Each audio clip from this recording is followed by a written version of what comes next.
Friendship day సందర్భంగా లవంగాలు అన్నము వెరైటీ ఉంటుంది. మా అమ్మ చేస్తుండే. పావున్నర బియ్యం కారు లవంగాలు, దాల్చిన చెక్క, కరివేపాకు, ఎండుమిర్చి, సాల్ట్, ఆవాలు, జీలకర్ర, శనగబ్యాలు, ఉద్దిబ్యాలు, చింతపండు నానబెట్టినాను.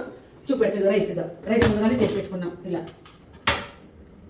రైస్, దాల్చిన చెక్క, ఒక 6 లవంగాలు, 1.5 పావు రైస్కి ఇది.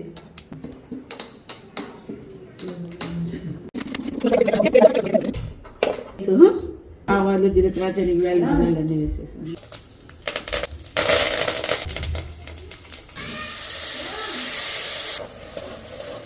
ఒకటే లవంగాలు గొజ్జు రైస్ లేకేసి కలుపుకోవడమే. ఇంకా రైస్ ఉడికిందే, లవంగాలు, కారము, చింతపండు అంతా సాల్ట్ అన్నీ వేసినాము. ఇప్పుడు కలుపుతున్నాము. కలుపుతుంటేనే గుమగుమలాడుతుంది.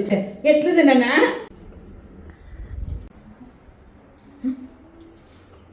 Super super.